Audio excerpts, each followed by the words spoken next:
अगर हम एक ऐसे विशालकाय लोहे के ढांचे के बारे में सोचें जो कई फुटबॉल मैदानों से भी लंबा हो और जिसकी ऊंचाई किसी बहुमंजिला इमारत को टक्कर देती हो। बहुत ही विशाल। हाँ, और जिसका वजन लाखों टन हो, तो सबसे पहला सवाल यही आता है कि आखिर इतना बड़ा ढांचा बनता कहाँ है। बिल्कुल, और इसका जवाब काफी चौंकाने वाला होता है अक्सर। सही कहा। आज की हमारी इस डीप डाइव में हम ऐसे ही कमर्शियल जहाज़ों पर चर्चा कर रहे हैं जो ग्लोबल एक्सपोर्ट और इंपोर्ट की पूरी रीढ़ है। हमारे पास कुछ बहुत ही शानदार रिपोर्ट्स हैं। हाँ, शिपयार्ड की रिपोर्ट्स हैं और समुद्री अर्थव्यवस्था के काफी दिलचस्प आंकड़े भी हैं आज हमारे पास। बिल्कुल, और दिलचस्प बात यह है कि इन जहाज़ों का निर्माण पानी के अंदर नहीं बल्कि ठोस सूखी जमीन पर होता है। मतलब असली रोमांच तो तब शुरू होता है जब इस लोहे के पहाड़ को पहली बार पानी में उतारा जाता है। हाँ, वो जो लॉन्चिंग का प्रोसेस है ना, वो सच में बहुत खतरनाक होता है। गुरुत्वाकर्षण और एक बहुत ही नाजुक संतुलन का खेल है ये। तो हमारा आज का मिशन यही है कि हम समझें कि आखिर ये भारी भरकम जहाज पानी में तैरते कैसे हैं, इनकी इंजीनियरिंग कैसे होती है और दुनिया भर में और खासकर भारत में इसके पीछे की इकोनॉमी कैसे काम करती है। ये वाकई किसी भी कमर्शियल जहाज के निर्माण का सबसे तनावपूर्ण हिस्सा होता है। मतलब जहाज का असली इम्तिहान तो पानी में उतरने से पहले ही शुरू हो जाता है। बिल्कुल। तो चलिए इस पूरी प्रक्रिया को बिल्कुल शुरुआत से समझते हैं। एक बहुत ही बुनियादी सवाल है जो अक्सर दिमाग में आता है। हाँ, बताइए। मतलब अगर हम लोहे की एक छोटी सी कील या कोई नट बोल्ट पानी में फेंकें तो वो तो पलक झपकते ही डूब जाता है। हाँ, एकदम सीधा नीचे। तो फिर उसी स्टील और लोहे से बना एक ऐसा जहाज जिस पर हजारों भारी कंटेनर लदे हैं, वो समंदर की लहरों पर इतनी शान से कैसे तैरता रहता है? इसके पीछे क्या जादू है या कहें कौन सी फिजिक्स है? जादू नहीं है, असल में ये सदियों पुराना आर्किमिडीज का सिद्धांत है। लेकिन आज के कमर्शियल जहाजों पर इसे जिस तरह से लागू किया जाता है ना, वो इंजीनियरिंग का असली कमाल है। अच्छा, तो ये काम कैसे करता है? तो होता क्या है कि जब भी कोई भारी चीज पानी में जाती है तो पानी उस पर नीचे से ऊपर की ओर एक बल लगाता है, जिसे हम बायंट फोर्स या बायंसी कहते हैं। अगर जहाज को पानी की सतह पर टिके रहना है तो उसे अपने कुल वजन के बराबर पानी को अपनी जगह से हटाना होगा। इसे डिस्प्लेसमेंट कहते हैं। यानी खेल सिर्फ वजन का नहीं है, मतलब आकार और उस पानी के विस्थापन का है जो जहाज के नीचे है। बिल्कुल सही। और इसीलिए जहाज के निचले हिस्से को, मतलब जिसे उसका हल कहते हैं, उसे बहुत खास तरीके से डिजाइन किया जाता है। अच्छा, वो जो नीचे का वी शेप या यू शेप होता है। हाँ, वही। जहाज भले ही भारी स्टील का बना हो, लेकिन अंदर से उसका एक बहुत बड़ा हिस्सा खोखला होता है जिसमें बस हवा भरी होती है। समझ रही हूँ। इस खोखलेपन की वजह से जहाज का जो औसत घनत्व या डेंसिटी है वो पानी की डेंसिटी से काफी कम हो जाता है। तो पानी को लगता है कि ये चीज हल्की है। एक तरह से हाँ। जब ये विशालकाय हल पानी में उतरता है तो वो इतने बड़े पैमाने पर पानी को हटाता है कि उस हटाए गए पानी का वजन जहाज और उस पर लदे लाखों टन माल के कुल वजन से भी ज्यादा हो जाता है। अरे वाह। बस यही बायंट फोर्स उस पूरे जहाज को लहरों के ऊपर थामे रखता है। ये तो हुई जहाज के तैरने की बात। लेकिन पानी भी तो हर जगह एक जैसा नहीं होता ना? बिल्कुल नहीं। मेरा मतलब है अगर हम मीठे पानी की नदियों से निकलकर गहरे समंदर के खारे पानी में जाएं तो वहां पानी का घनत्व बदल जाता है। मीठे पानी के मुकाबले खारे पानी का घनत्व ज्यादा होता है ना? हाँ, खारे पानी की डेंसिटी करीब 1025 किलोग्राम प्रति क्यूबिक मीटर होती है, जबकि मीठे पानी की 1000 के आसपास। तो क्या जब एक जहाज नदी से समंदर में प्रवेश करता है तो उसके तैरने के तरीके में कोई बदलाव आता है? मतलब कोई ड्रास्टिक चेंज? बहुत बड़ा बदलाव आता है। इसे जहाज के ड्राफ्ट से मापा जाता है। ड्राफ्ट का सीधा सा मतलब है कि जहाज का कितना हिस्सा पानी के अंदर डूबा हुआ है। वाटर लाइन से नीचे का हिस्सा। हाँ, क्योंकि समंदर के खारे पानी का घनत्व मीठे पानी से ज्यादा होता है, इसलिए खारे पानी में बायंट फोर्स भी ज्यादा लगता है। अच्छा, तो जहाज थोड़ा ऊपर उठ जाता होगा? एकदम सही। जैसे ही जहाज नदी से निकलकर समंदर में पहुंचता है, वो पानी की सतह से थोड़ा ऊपर उठ जाता है। इसी वजह से जहाजों के बाहरी हिस्से पर अलग अलग ड्राफ्ट मार्क्स पेंट किए जाते हैं।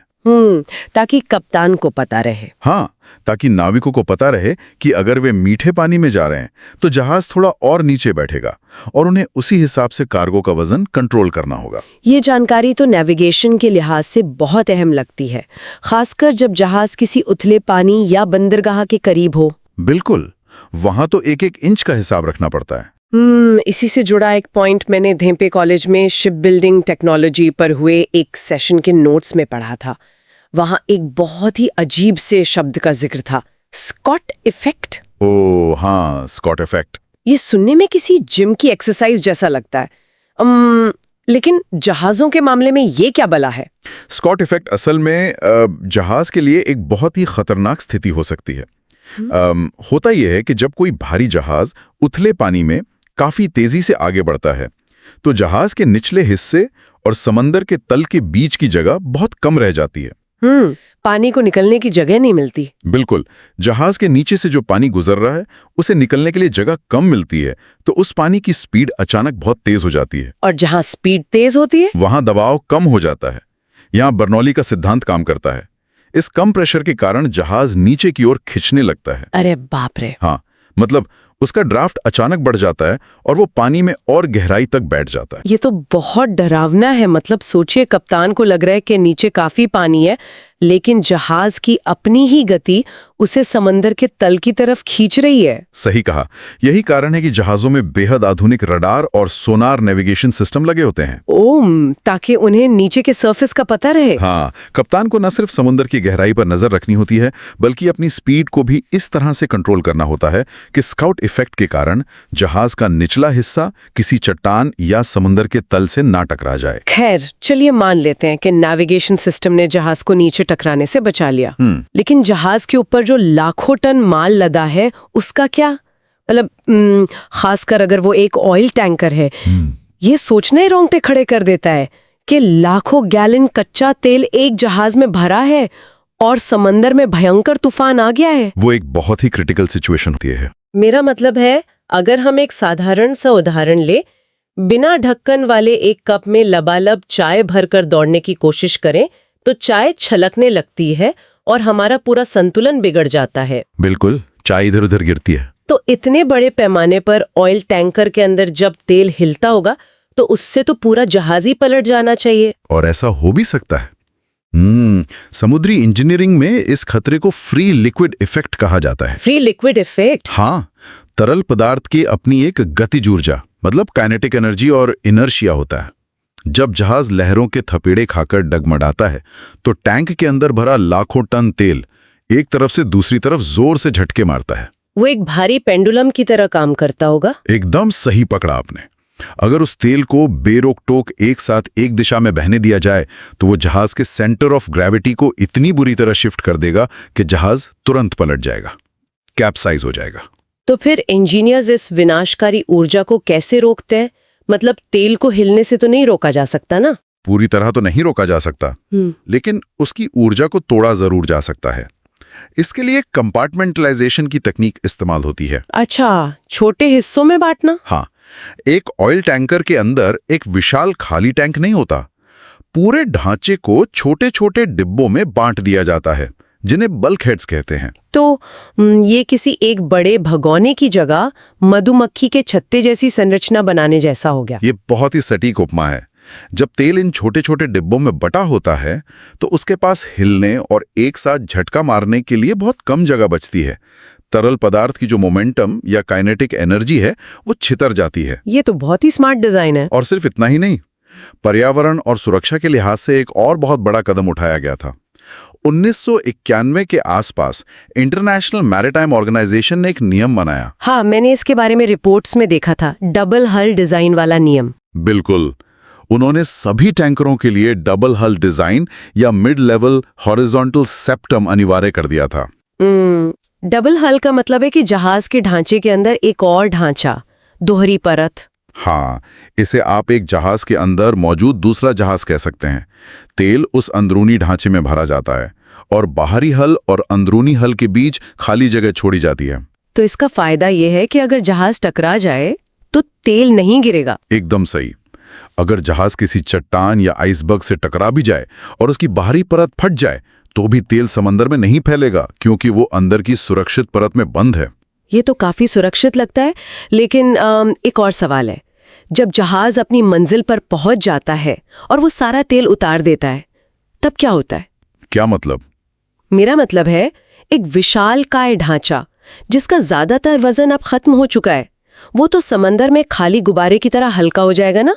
क्या तेज हवाएं या लहरें ऐसे खाली जहाज को नहीं पलट देंगी उछाल की वजह से? अरे बहुत ही शानदार सवाल है ये। और यहीं पर वो डबल हल डिजाइन एक नई भूमिका में सामने आता है। अच्छा, वो कैसे? जहाज को हल्का होकर पलटने से बचाने के लिए जैसे जैसे तेल बाहर निकाला जाता है, वैसे वैसे उन दोनों परतों के बीच की खाली जगह में समंदर का पानी भर लिया जाता है। ओ, तो वजन वापस बैलेंस कर लेते हैं। हाँ, इसे बैलेस्ट वाटर कहते हैं। ये पानी जहाज को वापस वो जरूरी वजन और स्थिरता देता है जिससे उसका प्रोपेलर पानी के अंदर रहे और जहाज हवा में डगमगाए नहीं। क्या बात है। और हाँ, इस पूरी प्रक्रिया के दौरान अंदर बनने वाले गैसों के दबाव को कंट्रोल करने के लिए खास मास्टराइजर्स का इस्तेमाल होता है जो प्रेशर को सुरक्षित रूप से बाहर निकालते हैं। ये इंजीनियरिंग का ऐसा स्तर है जिसे सोचकर ही दिमाग चकरा जाता है। मतलब हर एक चीज का हिसाब रखा गया है। पानी का घनत्व, तरल पदार्थ की जड़ता, खाली होने पर हवा का दबाव। और अभी तो हमने इसके सबसे खतरनाक हिस्से की बात ही नहीं की है। हाँ बिल्कुल। इन सबसे पहले तो वो चुनौती आती है जिसका जिक्र हमने एकदम शुरुआत में किया था, जहाज को पानी में उतारना। हाँ, जहाज बंद तो सूखी जमीन पर रहा है। जब इस हजारों टन के लोहे के पहाड़ को पहली बार पानी में उतारना होता है तो वो कैसे होता है? और उससे भी बड़ा सवाल जो मेरे दिमाग में आता है जी, जब इसे पानी में ही रहना है तो जहाज बनाने वाली कंपनियां इसे सीधे पानी के अंदर ही क्यों नहीं बनाती? इतनी बड़ी आफत मोल लेने की जरूरत ही क्या है? बात सिर्फ इतनी नहीं है कि वे इसे पानी में नहीं बनाना चाहते। बात अर्थशास्त्र और बजट की है। पैसे का खेल है। बिल्कुल। पानी के अंदर जहाज बनाने के लिए ड्राई डॉक की जरूरत होती है। ड्राई डॉक समंदर के किनारे बना एक ऐसा विशाल बेसिन होता है जिसमें से पानी को पूरी तरह निकालकर सुखा दिया जाता है। तो वो एक बहुत बड़े बाथटब जैसा होता होगा जिससे पानी निकाल दिया गया हो। हाँ, एकदम वैसा ही। लेकिन ऐसे डॉक बनाना और उन्हें मेंटेन करना बेहद खर्चीला काम है। शिपयार्ड्स के पास सीमित जगह और सीमित ड्राई डॉक होते हैं। समझ रही हूँ। इसलिए जहाज के मुख्य ढांचे को सूखी जमीन पर बनाना ज्यादा सस्ता और तेज होता है। एक बार जब बाहरी ढांचा वाटर टाइट हो जाता है तो उसे पानी में खिसका दिया जाता है ताकि उस सूखी जमीन पर तुरंत दूसरे जहाज का काम शुरू किया जा सके। तो इस खिसकाने की प्रक्रिया में जो सबसे आम तरीका हम इंटरनेट पर वीडियोस वगैरह में देखते हैं, उसमें जहाज को पीछे की तरफ से समंदर में सरकाया जाता है। ये कैसे काम करता है? उसे एंड ऑन लॉन्चिंग कहते हैं और ये सच में गुरुत्वाकर्षण और घर्षण यानी फ्रिक्शन के बीच एक भयानक युद्ध है। युद्ध? हाँ, जहाज को समंदर की तरफ ढलान वाले एक स्लिपवे पर रखा जाता है। गुरुत्वाकर्षण उसे नीचे पानी की तरफ खींच रहा होता है और रैंप का घर्षण उसे रोक कर रखता है। तो इसे कंट्रोल कैसे करते हैं? घर्षण को कम करने के लिए रैंप पे खास तरह के ग्रीस और तेल का लेप लगाया जाता है जिसका फ्रिक्शन कोएफिशिएंट लगभग 0.015 से 0.03 के बीच होता है। काफी फिसलन भरा। हाँ, ताकि जहाज फिसल सके लेकिन इतना भी कम ना हो कि वो बेकाबू होकर समंदर में जा गिरे। और जब ये जहाज पानी में फिसल रहा होता है तो एक ऐसा पल आता होगा जब इसका आधा हिस्सा हवा में होता है और आधा पानी में। बिल्कुल आता है, और वो सबसे क्रिटिकल मोमेंट होता है। उस वक्त तो इस पूरे लोहे के ढांचे पर भयानक दबाव बढ़ता होगा, मतलब वजन आधा लटक रहा है। उसी दबाव को हॉगिंग और सैगिंग स्ट्रेस कहते हैं। सोचिए, एक विशालकाय लोहे का पाइप जिसका एक सिरा जमीन पर है, बीच का हिस्सा हवा में झूल रहा है और दूसरा सिरा पानी की लहरों पर है। इस असमान सपोर्ट की वजह से जहाज का ढांचा बीच में से मुड़ने लगता है। अगर डिजाइन में जरा सी भी चूक हुई तो जहाज पानी में पहुंचने से पहले ही रैंप पर बीच से टूटकर 2 हिस्सों में बढ़ सकता है। बाप रे, ये तो रोंगटे खड़े कर देने वाला रिस्क है ना? लेकिन अगर शिपयार्ड किसी संकरी नदी के किनारे हो, मतलब जहां जहाज को पीछे की तरफ फिसलने के लिए पर्याप्त जगह ही ना हो, तब क्या होता है? ऐसे हालात में साइड लॉन्चिंग का इस्तेमाल किया जाता है। इसमें जहाज को समंदर या नदी में पीछे से नहीं बल्कि सीधे 90 डिग्री के कोण पर यानी करवट के बल पानी में गिरा दिया जाता है। करवट के बल हजारों टन के जहाज को सीधे पानी में पटक देना तो बेहद हिंसक लगता है। ये देखने में किसी प्रलय जैसा ही लगता है। जब इतना भारी ढांचा अचानक करवट के बल पानी से टकराता है तो एक विशालकाय लहर उठती है, सुनामी जैसी लहर। हाँ, और भारी हाइड्रोडायनामिक प्रेशर पैदा होता है। इसे मापने के लिए वॉन करमन समीकरण का इस्तेमाल किया जाता है। Von Karman equation. हाँ, इंजीनियर्स को ये सुनिश्चित करना होता है कि पानी से टकराते वक्त जो भयानक शॉकवेव पैदा होगी, जहाज का एक हिस्सा उसे बिना पिचके बर्दाश्त कर सके। क्या इन खौफनाक तरीकों के अलावा कोई थोड़ा कम हिंसक तरीका है? क्योंकि मैंने एक और तकनीक के बारे में पढ़ा था जो मुझे किसी साइंस फिक्शन फिल्म जैसी लगी। कौन सी तकनीक? जहाज के नीचे बड़े बड़े रबर के गुब्बारे लगाकर उसे खिसकाना। मतलब ये मुझे प्राचीन मिस्रवासियों की याद दिलाता है, जो पिरामिड के भारी पत्थरों को लकड़ी के गोल लट्ठों पर रखकर खिसकाते थे। ये उपमा एकदम सही है। इसे एयर बैग लॉन्चिंग कहते हैं। तो ये काम कैसे करता है? बस फर्क कितना है कि लकड़ी के लट्ठों की जगह यहाँ बेहद उच्च दबाव वाले विशेष रबर के गुब्बारों का इस्तेमाल होता है। इनका प्रेशर करीब 0.2 से 0.6 मेगापास्कल तक होता है। काफी ज्यादा प्रेशर है ये तो। हाँ, ये गुब्बारे इतने मजबूत होते हैं कि एक बहुमंजिला इमारत के बराबर वजन झेल सकते हैं। इन गुब्बारों को जहाज के नीचे बिछाया जाता है और जहाज धीरे धीरे रोल करते हुए पानी तक पहुंच जाता है। ये तो काफी स्मूथ लगता है। ये उन शिपयार्ड्स के लिए एक बेहतरीन विकल्प है जहां स्लिपवे जैसी पक्की ढलान बनाने की जगह या बजट नहीं होता। और इसके अलावा कुछ आधुनिक और शांत तरीके भी है ना, जैसे रिपोर्ट्स में सिंक्रोलिफ्ट या फ्लोट आउट का जिक्र था। हाँ, सिंक्रोलिफ्ट अनिवार्य रूप से एक बहुत बड़ा सिंक्रोनाइज्ड एलिवेटर है। एलिवेटर मतलब लिफ्ट। बिल्कुल। जहाज को एक प्लेटफॉर्म पर लाया जाता है और दर्जनों मोटरें एक साथ एक ही स्पीड से उस पूरे प्लेटफॉर्म को पानी में नीचे उतार देती है। कोई झटका नहीं, कोई स्ट्रेस नहीं। और फ्लोट आउट वही ड्राई डॉक वाला तरीका है। जहाज को गड्ढे में बनाओ और फिर उसमें धीरे धीरे पानी भर दो, जहाज अपने आप तैरने लगेगा। क्रूज या नेवी के जहाजों के लिए सबसे सुरक्षित तरीका है, लेकिन जैसा कि हमने पहले बात की, यह सबसे महंगा भी है। खैर, ये इंजीनियरिंग का ऐसा मायाजाल है जिसे समझने के बाद पानी के जहाजों को देखने का नजरिया ही बदल जाता है। बिल्कुल बदल जाता है। लेकिन इन चमत्कारिक मशीनों को बनाने के लिए बेहिसाब पैसा और संसाधनों की जरूरत होती होगी। तो अब अगर हम इस चर्चा के आर्थिक पहलू पर आएं, मतलब इस इकोनॉमी पर, तो इस पूरे खेल को चला कौन रहा है? दुनिया के ये तैरते हुए शहर बन कहाँ रहे हैं सबसे ज्यादा? अगर आज की तारीख में ग्लोबल शिप बिल्डिंग मार्केट पर नजर डालें तो ये पूरी तरह से दक्षिण कोरिया, चीन और जापान के दबदबे वाला क्षेत्र है। एशियन देश। हाँ, ये 3 देश मिलकर दुनिया के ज्यादातर कमर्शियल जहाजों का निर्माण कर रहे हैं। उनके पास इस स्तर की इंजीनियरिंग के लिए जरूरी बुनियादी ढांचा भी है और सालों का अनुभव भी। लेकिन इन सब में हमारा देश यानी भारत कहाँ खड़ा है? क्योंकि जहाज निर्माण सिर्फ एक उद्योग नहीं है, बल्कि किसी भी देश की रणनीतिक और आर्थिक ताकत का प्रतीक होता है। हाँ, भारत इस क्षेत्र में एक बहुत बड़ी छलांग लगाने की तैयारी कर रहा है। अभी स्थिति यह है कि भारत को अपने एक्सपोर्ट इंपोर्ट के लिए विदेशी जहाजों पर बहुत ज्यादा निर्भर रहना पड़ता है। इसका मतलब हम काफी पैसा बाहर भेज रहे हैं। बहुत ज्यादा। हम हर साल विदेशी शिपिंग लाइनों को माल ढुलाई या फ्रेट के रूप में लगभग 6 लाख करोड़ रुपए चुकाते हैं। 6 लाख करोड़ रुपए? अरे बाप रे, ये रकम तो किसी छोटे देश की पूरी जीडीपी के बराबर होगी। बिल्कुल। और इसी निर्भरता को खत्म करने के लिए भारत ने 2047 तक इस क्षेत्र में ग्लोबल लीडर बनने का लक्ष्य रखा है। तो इसके लिए क्या कदम उठाए जा रहे हैं? सरकार करीब 69,725 करोड़ रुपए का एक विशाल समुद्री प्रोत्साहन पैकेज लेकर आई है।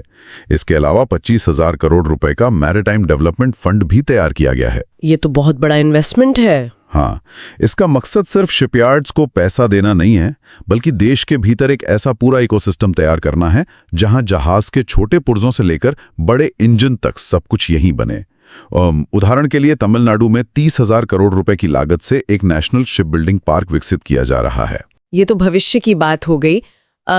लेकिन अगर हम भारत की मौजूदा क्षमता की बात करें तो मेरे हिसाब से कोचिन शिपयार्ड लिमिटेड का नाम सबसे ऊपर आता है। ये भारत का सबसे बड़ा शिपयार्ड है ना? हाँ, और इसे मिनी रत्न का दर्जा भी मिला हुआ है। कोचिन शिपयार्ड की सफलता की कहानी सच में बहुत प्रेरणादायक लगती है। ये वही शिपयार्ड है जिसने भारत का पहला स्वदेशी विमानवाहक पोत यानी INS विक्रांत बनाकर दुनिया को अपनी इंजीनियरिंग का लोहा मनवाया था। सही कहा। इतने जटिल और विशाल एयरक्राफ्ट कैरियर को बनाना दुनिया के गिने चुने देशों के ही बस की बात है। और सिर्फ सेना के मोर्चे पर ही नहीं, कमर्शियल और ग्लोबल स्तर पर भी वे काफी तेजी से आगे बढ़ रहे हैं। रिपोर्ट्स के मुताबिक उन्होंने दक्षिण कोरिया के HT हुंडे ग्रुप के साथ लगभग $500 मिलियन के जॉइंट वेंचर के लिए बातचीत शुरू की है। जो कि एक बहुत बड़ा कदम है। HD हुंडई जहाज निर्माण में दुनिया के सबसे बड़े नामों में से एक हैं। उनकी डिजाइन एक्सपर्टीज और भारत के इंफ्रास्ट्रक्चर का ये तालमेल एक गेम चेंजर साबित हो सकता है। इस RA कहते हैं। हाँ, भू राजनीतिक नजरिए से ये बहुत अहम है। इसका मतलब है कि अब अमेरिकी नौसेना के जहाज मरम्मत के लिए भारत आएंगे। सोचिए, दुनिया की सबसे ताकतवर नौसेना का अपने जहाजों की मरम्मत के लिए किसी भारतीय शिपयार्ड पर भरोसा करना, ये भारत की बढ़ती ताकत पर एक बहुत बड़ी मुहर है। एकदम सही बात है। लेकिन ये तो हुई नए जहाजों के निर्माण और मरम्मत की बात। क्या आपने कभी सोचा है कि जो जहाज 20-25 साल समंदर की लहरों से लड़ने के बाद रिटायर हो जाते हैं, उनका क्या होता है? उन्हें ऐसे ही समंदर में तो नहीं छोड़ा जा सकता, वो तो कचरा बन जाएंगे। बिल्कुल नहीं छोड़ा जा सकता। और यहीं पर भारत का एक और बड़ा योगदान सामने आता है, जिसे हम सर्कुलर इकोनॉमी कहते हैं। अच्छा, रिसाइकलिंग। हाँ, गुजरात का अलंग शिप रिसाइकलिंग यार्ड दुनिया में अपनी तरह का सबसे बड़ा केंद्र है।